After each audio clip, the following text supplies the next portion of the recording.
The rain fell on Seoul in relentless, silver sheets, a drowning city viewed from a pinnacle of glass and steel. Up here, in the penthouse office of the Kim Corporation, the sound was nothing more than a muted whisper against the triple-paned windows, a distant problem for lesser people. The air was cold, meticulously climate-controlled, and carried the sterile scent of money and power. It was a throne room, and the man seated behind the obsidian monolith of a desk was its undisputed king. Jihun Kim. His name was spoken in boardrooms with a mixture of reverence and fear. He was young to wield such influence, but his ruthlessness was a legend that aged him beyond his years. His suit was a dark, perfect line against the white leather of his chair, his expression a mask of polished granite, unreadable and cold. Nia Robinson felt the immense weight of this place the moment the silent, grim-faced assistant ushered her in. Her heels, which had clicked with confident purpose on the marble floors of the lobby, now seemed to sink into the plush, silent carpet. She was a splash of vibrant color in a monochrome world. Her cerise pink dress, a bold choice she'd made for courage, felt suddenly garish against the stark grays and blacks of Jihun's domain. She clutched the leather portfolio containing her business plan, her life's work, like a shield. Canvas and Soul was more than a gallery, it was a piece of her soul, a promise she'd made to herself and to the local artists she championed. And this man, this king in his glass castle, was poised to crush it into dust. He didn't stand. He didn't offer a greeting. His dark eyes lifted from the tablet in his hand and settled on her with an assessing, dismissive coldness that made her skin prickle. It was the look one gave a piece of furniture that was slightly out of place. Miss Robinson. His voice was a low baritone, devoid of warmth, each syllable perfectly enunciated. You have 5 minutes of the time I have not allotted you. Begin. The dismissal in his tone was a slap. Nia drew a sharp breath, her pride stinging, but she had not come this far to falter. She launched into her pitch, her voice steady despite the tremor in her hands. She spoke of community, of cultural value, of the unique niche her gallery filled. She presented charts, projected growth, a vision of synergy rather than obliteration. Jihun Kim listened, his fingers steepled under his chin. He didn't interrupt, but his silence was more unnerving than any objection. When she finished, the only sound was the faint hum of the city below. He let the silence stretch, a tactical weapon designed to fray her nerves. Finally he spoke. Sentiment, he said, the word a curse. You built a business on sentiment. A fatal flaw. He picked up her portfolio as if it were contaminated. Your community value has no line item on a balance sheet. Your cultural niche is a liability. The only synergy I see is between the land your gallery occupies and the luxury high-rise I intend to build there. He dropped the portfolio back onto the desk with a definitive thud. The sound echoed the shattering of her hopes. Nia felt a hot surge of anger, burning away the last of her fear. It's not just a building. It's people's livelihoods. It's art. It matters. Her voice trembled, not with weakness but with a fierce, protective fire. Jihun's lip curled into something that wasn't quite a smile. It was a predator's grimace. Everything has a price, Miss Robinson. Even art. Especially sentiment.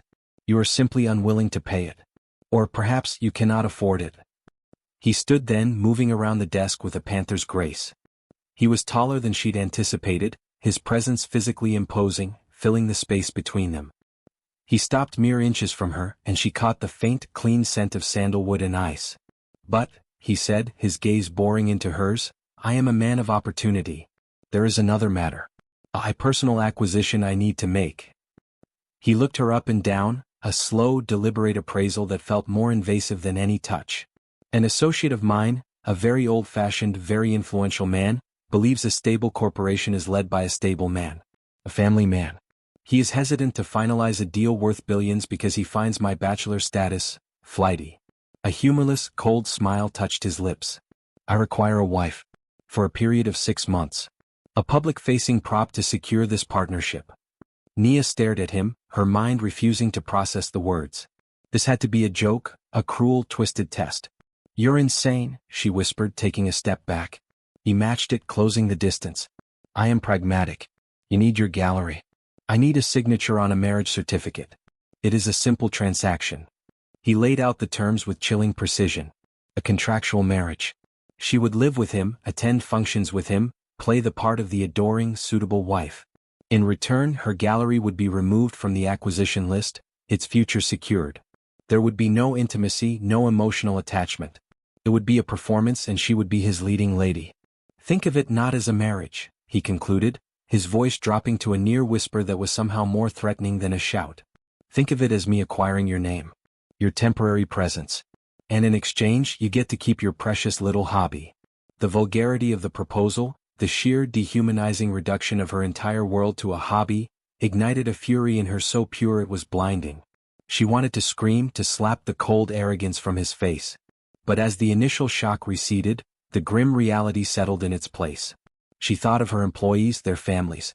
She thought of the artist whose only showcase was her walls. She thought of the eviction notice already drafted, sitting in some lawyer's file. This man held all the cards. He was offering her a devil's bargain, a gilded cage, but it was the only cage that came with a key to her freedom. Her heart hammered against her ribs, a frantic bird trapped in a closing fist. Her pride warred with her desperation. She looked into Jihun Kim's eyes, seeing no warmth, no mercy, only the cool, calculating gleam of a man who always won. And with a tremor that started deep in her soul, she knew what her answer had to be. The word felt like ash in her mouth. Yes. The silence inside Jihun's black sedan was a physical presence, a dense, suffocating fog that filled the space between them as the city lights bled into long, luminous streaks against the tinted windows. Nia sat as far from him as the spacious leather interior would allow, her body angled toward the door, her gaze fixed on a world passing her by. She felt like an exhibit, a newly acquired piece of art being transported to a sterile, climate-controlled vault. He had not spoken a single word to her since she had signed the contract in his lawyer's office, her hand trembling so violently the signature was barely legible. He had simply glanced at the document, given a curt, satisfied nod, and instructed his driver to take them to the penthouse. Her new home. The word felt alien and grotesque in her mind. A home was a place of warmth, of comfort, of self. This was to be her stage and she was merely a player entering the wings. The penthouse was not a home, it was an architectural marvel of isolation. The elevator opened directly into it, revealing a vast, open-plan space that seemed to swallow sound and light. The floors were polished concrete the color of slate, the walls a stark, uninterrupted white. Furniture was sparse and severe, all sharp angles and minimalist design, looking as if it had never been touched, let alone lived in. There were no photographs, no personal knickknacks, no books left splayed open on a table. The only art on the walls were a few large, abstract canvases in shades of black, white, and gray, their chaotic splatters feeling less like expression and more like a warning. A wall of floor-to-ceiling glass offered a breathtaking yet terrifying panoramic view of the Han River and the city beyond, making her feel both on top of the world and precariously exposed. The air smelled of lemongrass and disinfectant. "Your room is through there," Jihun said, his voice cutting through the oppressive quiet. He gestured with a flick of his wrist towards a hallway without even looking at her. "The second door on the left. Do not enter any other room. Your belongings have been delivered."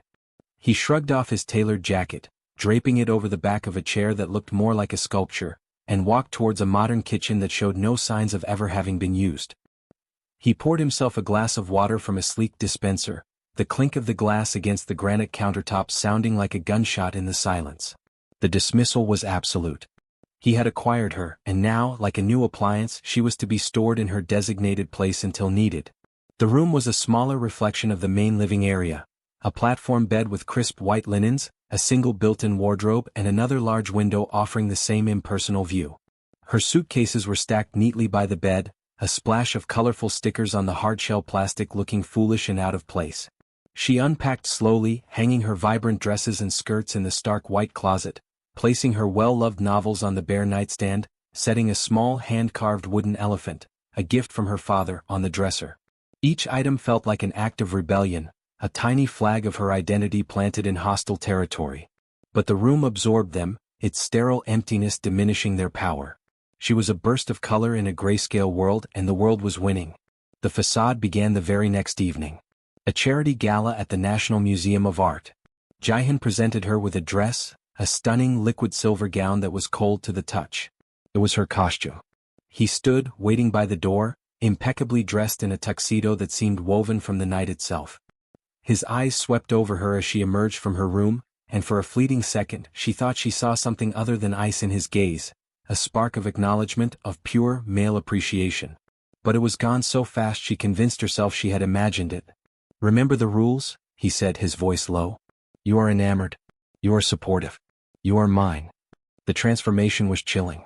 The moment they stepped from the limousine onto the red carpet, the man beside her changed. The cold, detached Jihun vanished, replaced by a charming, powerful and intensely attentive husband-to-be. His hand found the small of her back, a possessive warm weight that sent an involuntary shiver up her spine. He leaned in close as photographers shouted their names, his breath warm against her ear as he whispered instructions that looked like endearments. "Smile but look at me, not them." He would laugh, a rich, convincing sound at something she said, his thumbs stroking gentle circles on her back. In public his gaze was warm, proud, almost adoring. It was a master class in performance, and Nia, an art curator who understood composition and presentation, was both horrified and impressed by his skill. She played her part, her laughter a little too bright, her smiles a little too fixed, her hand clinging to his arm a little too tightly. It was during his speech, a pitch-perfect address to the room of donors, that Nia saw the first crack. He spoke of legacy, of responsibility, of building a future. His voice was commanding, his presence magnetic. But as his eyes scanned the crowd, they passed over an elderly, severe-looking man sitting at a table near the front, a man who had been introduced as Chairman Park, Jihun's crucial business partner. For a fraction of a second, the smooth, confident mask slipped. Nia saw it, a flicker of something raw and pressurized in Jihun's eyes, a deep-seated tension that went beyond business. It was the look of a man performing a high-wire act without a net, with someone waiting below to cut the line if he faltered. In that unguarded moment, she didn't see a ruthless mogul. She saw a man carrying a crushing weight, a man whose gilded cage might be just as confining as her own. The car ride home was a return to the Arctic silence. The moment the limo door closed, the charming facade evaporated, leaving the familiar, granite-faced stranger in its wake. He loosened his bow tie, staring out the window, the distance between them once again an impassable chasm. The whiplash from his public tenderness to his private indifference was dizzying. The warmth of his hand on her back still lingered on her skin, a ghost of a touch that felt more intimate than it had any right to.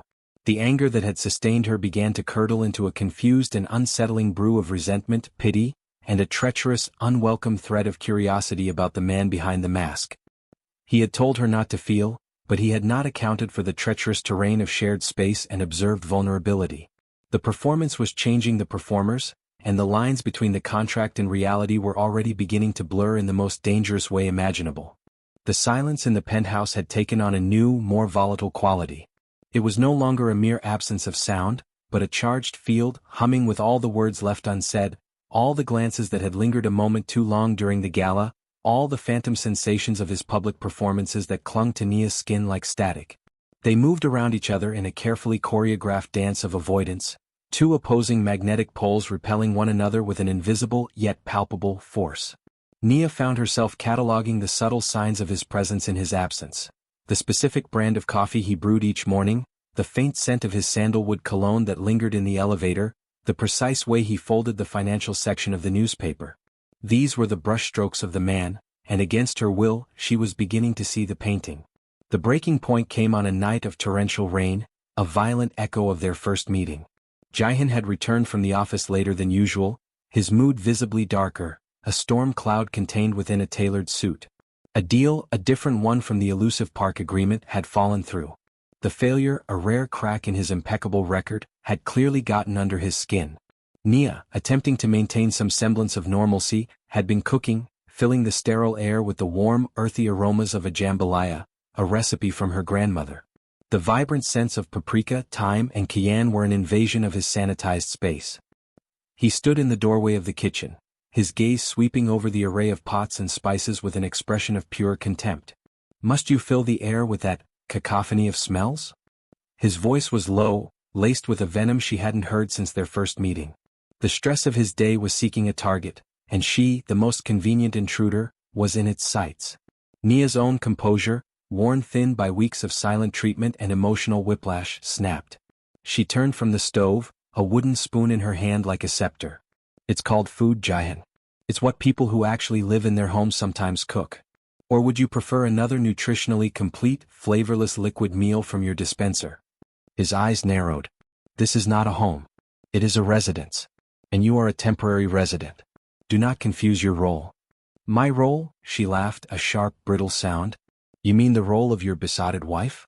The one I play so well for your business associates? The one where you can't seem to keep your hands off me in public? Tell me, Jihun, is it exhausting to be such a brilliant liar, or does it come naturally to you? He took a step forward, his control visibly fraying. You know nothing about what is natural to me. You signed a contract. You sold your presence. Do not now pretend to be offended by the terms you agreed to. I agreed to be a prop, not a prisoner in a museum of your own misery, she shot back, her voice rising to meet his. You hate that I'm here. You hate the color I bring, the sounds I make, the life I represent. You hate it because it reminds you that you're just as trapped as I am, only your cage is one you built for yourself, bar by gilded bar. Her words struck a nerve, a deep, raw, and exposed one. She saw the flash of unadulterated fury in his eyes, a fury born of truth being spoken aloud. In 2 long strides he was across the kitchen, his body crowding hers against the cold granite countertop. The space between them, so carefully maintained for weeks, evaporated. She could feel the heat radiating from him, see the pulse hammering at the base of his throat. The air crackled, thick with the scent of rain, sandalwood, and spicy jambalaya. You think you know me? He growled, his voice a raw, guttural thing. You think you can decipher my misery from your privileged, sentimental little observation post? You are here because I allow it. Your gallery stands because I permit it. Never forget that you are a transaction. I am a person, she shouted, shoving against his chest, but he was immovable, a wall of tense muscle and simmering rage. And you are a coward, hiding behind your money and your power because you're terrified of feeling anything real. That was the final spark. The last vestige of his control shattered.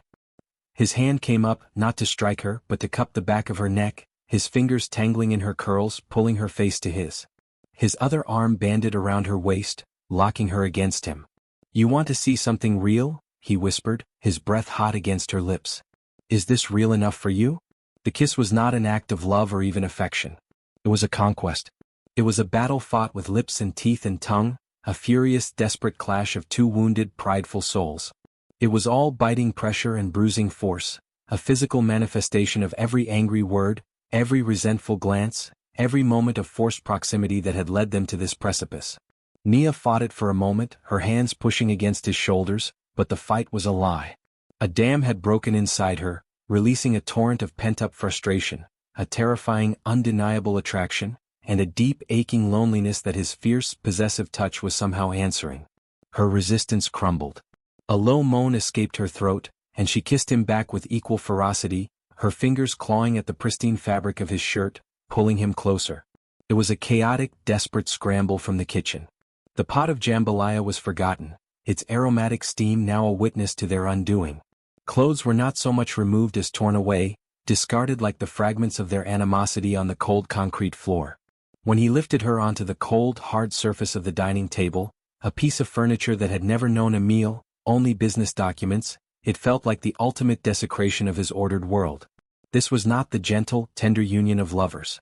This was a claiming. It was him branding her with his touch and her, in turn, marking him with her nails and her teeth and her breathless, angry cries.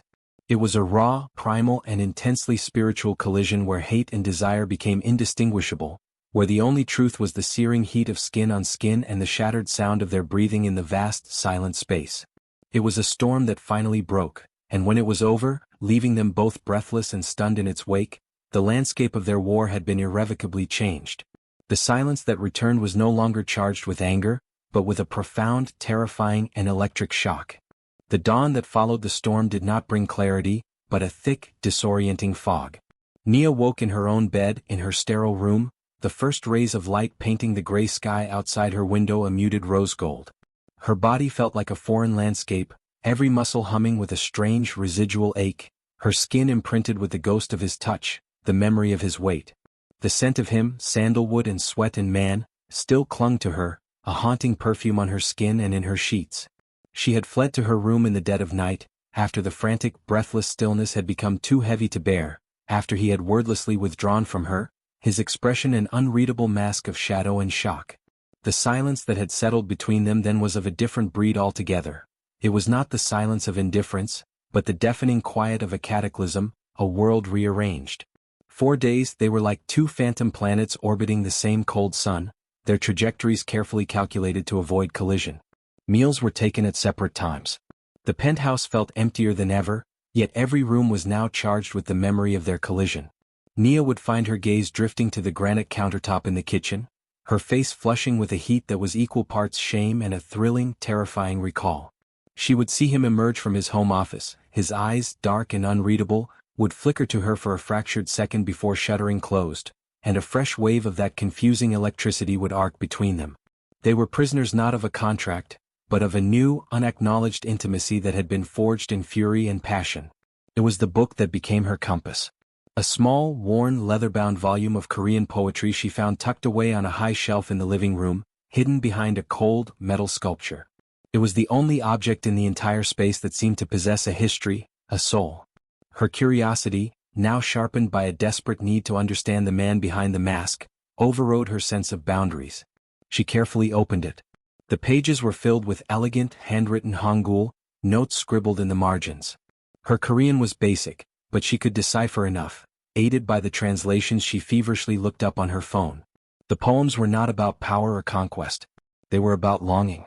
They were about a deep, abiding sorrow, a sense of loss so profound it echoed in the sparse, beautiful words. One poem, in particular, was heavily underlined. It spoke of a shadow that walks beside a man, a ghost of a smile, a voice silenced too soon. In the margin, in the same elegant script, was written a single word, Iyama, mother. A key turned in a lock deep within her mind. The severe Chairman Park, Jihun's obsession with presenting a stable family image, his visceral contempt for sentiment, his entire impenetrable fortress, it began to make a terrible, heartbreaking sense. This was not merely about business. It was about a wound, a foundational fracture in his life that he had spent years building walls around. Her anger, which had been her constant companion, began to dissolve, replaced by a dawning, aching comprehension. He wasn't just ruthless, he was armored. And she had just seen a glimpse of the vulnerable flesh beneath the steel. The confrontation was inevitable. It happened late one night. She was standing by the vast window, the book of poetry held gently in her hands, when he emerged from his office. He stilled when he saw what she held. The reaction was instantaneous and violent. The color drained from his face, his body tensing as if struck. "Put that down," he commanded, his voice low and dangerously quiet, the voice of the Jihun from the first day, the one who saw her as an object. But Nia was no longer that woman. She held her ground, her heart hammering against her ribs. "It was your mother, wasn't it?" she said, her voice soft but unwavering. Chairman Park, he knew her. He represents a time before all this. She gestured around the sterile penthouse. He represents a time when your family was whole, and your father drove her away because she wasn't suitable, didn't he? Because she didn't fit the corporate image. Jihun stared at her, and for a long, terrifying moment she saw pure, undiluted rage in his eyes. He took a step toward her, and she thought he might actually tear the book from her hands. But then something broke. The rage did not recede so much as it collapsed in on itself, imploding into a raw, bottomless grief. The granite mask crumbled, revealing the shattered man beneath. His shoulders slumped, the formidable posture deflating. He didn't speak. He simply turned and walked away towards the window, his back to her, a silhouette of profound isolation against the city's glittering indifference. When he finally spoke, his voice was hollow, stripped bare. She was a musician. A pianist. Her laugh could fill a room. He told the story to the glass, unable to look at her. He spoke of a vibrant, beautiful woman whose spirit was too large for the rigid confines of the Kim dynasty. He spoke of his father's cold, calculated campaign to erase her, to belittle her, to paint her as an unstable distraction. He spoke of the day she left, of the silence that swallowed their home, a silence he had been trying to outrun ever since. He taught me that love was a vulnerability. That sentiment was a crack in the armor your enemies would exploit. That to be strong you must be alone. He finally turned to face her, and his eyes were glistening in the reflected city light. "And then you walked in. With your color and your noise and your fire. You were everything I was taught to despise. Everything I was taught to fear." He took a step toward her, then another, his gaze locked on hers. "My hatred for you was a lie I told myself. A desperate, pathetic attempt to armor myself against you. Because from the moment you stood in my office and refused to be cowed, you terrified me. You saw through me and I couldn't bear it." He was close now, close enough for her to see the tracks of unshed tears in his eyes. That night. I wasn't trying to conquer you. I was trying to exorcise you. But all I did was let you in." His voice dropped to a broken whisper, the confession tearing from a place deep within his soul. "I thought if I could make you hate me, if I could be so cruel, so monstrous, that I could ruin you for any other man who could never love you with this terrifying, all-consuming obsession I feel, then you'd have no choice but to stay. Even if you stayed in misery, you'd be mine. Because the thought of you walking away, it is the only thing I have ever truly feared." The confession hung in the air between them, vast and shocking and heartbreaking.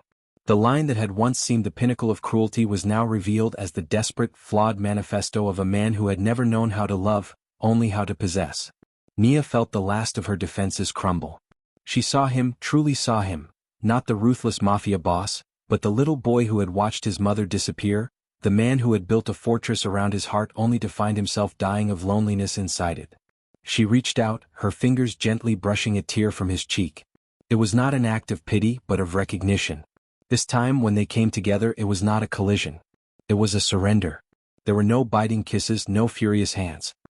He gathered her into his arms as if she were something infinitely precious, and she went willingly, her head resting against his chest, listening to the frantic, steady beat of his heart. When he carried her to his room, a space as stark and impersonal as the rest, but now feeling like a sanctuary, their lovemaking was a slow, tender, and silent language. It was an apology whispered with skin, an acceptance spoken with sighs, a promise sealed with tears that were finally freely shed. It was the careful, deliberate act of two people not taking but giving, not claiming but belonging. In the quiet dark, the architecture of his soul, once a fortress, began its transformation into a home. The air in the penthouse was different. It was no longer a sterile vacuum but a living, breathing space, warmed by the subtle, lingering scent of Nia's jasmine tea that now sat boldly on the granite countertop, and the soft, melodic hum of a jazz record she had insisted on playing. A sound that had, against all odds, become the new score to Jihun's life. The change was not in the furniture or the art, but in the atmosphere, a palpable shift from a showroom to a place where two souls had chosen to finally, tentatively, inhabit the same space. The morning after their night of tender surrender, Nia had awoken not in her own room, but curled against Jihun's side, his arm a heavy, protective weight around her, his face in sleep stripped of all its harsh lines, looking younger, peaceful, and unbearably vulnerable. He had stirred, his dark eyes opening to find hers watching him, and instead of the customary shutter falling closed, he had offered a slow, genuine smile, a thing of such rare, unguarded beauty that it had stolen the breath from her lungs. This new peace, however, was not destined to go unchallenged. The external world, with its demands and its old, cruel rules, had not ceased to exist. The summons came a week later, not as a request but as a command. Chairman Park was convening an emergency board meeting. The reason became chillingly clear as soon as they entered the opulent, wood-paneled boardroom. The elderly man sat at the head of the vast table, his expression one of severe, paternal disappointment, flanked by other stern-faced directors whose loyalties were as fluid as the company's stock price. He did not look at Nia, his gaze fixed solely on Jihun, as if she were merely a ghost, an inconvenient smudge on the Kim family legacy. "Jihun," he began, his voice like grinding stones, "this partnership of yours. There are whispers. Whispers that it is a fiction, a business arrangement to placate an old man's sensibilities. That you have brought a temporary solution into a permanent family."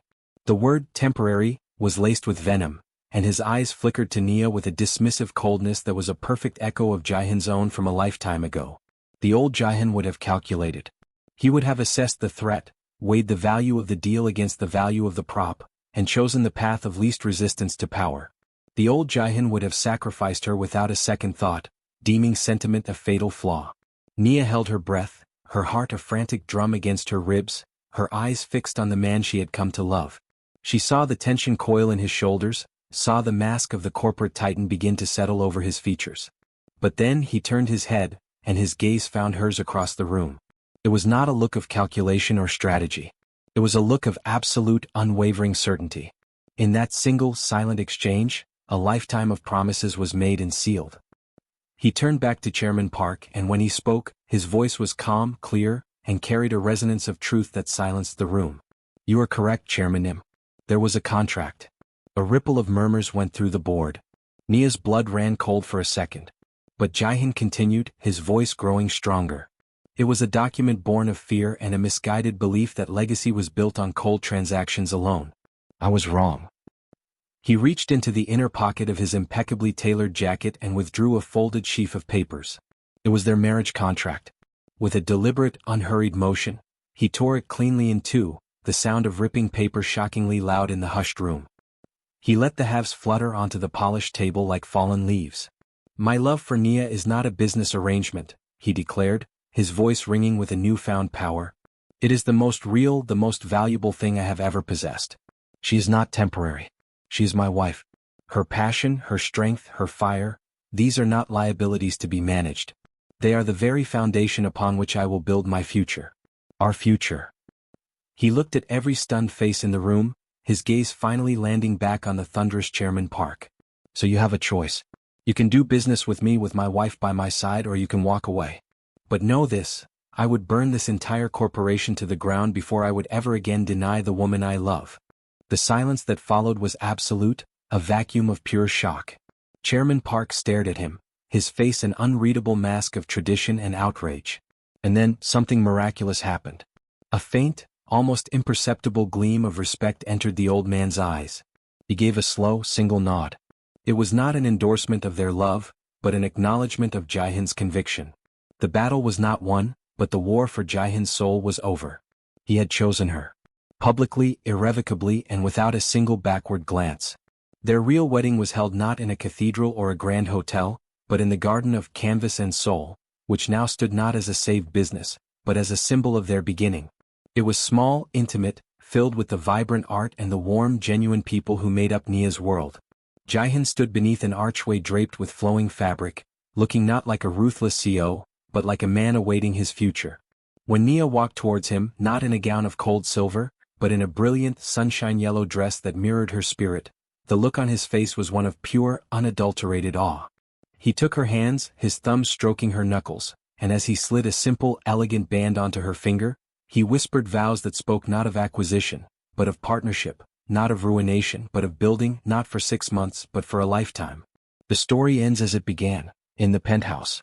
But the space is transformed. Nia's vibrant paintings now hang beside his stark abstracts, creating a beautiful, chaotic harmony. The wooden elephant sits proudly on the living room shelf. The scent of her cooking is a permanent, welcome guest. They are on the sofa, her legs draped over his, her head resting on his shoulder as they look out at the city lights. There are no more contracts, no more performances, no more cages. There is only the quiet certainty of his arm around her, the gentle rhythm of his breath against her hair, and the boundless, peaceful horizon of their forever. Their story may be complete, but countless other worlds of passion, drama, and romance are waiting to be discovered. To be the first to step into these new stories, subscribe to the channel and turn on notifications. Don't miss a single moment of the next unforgettable journey. Subscribe now.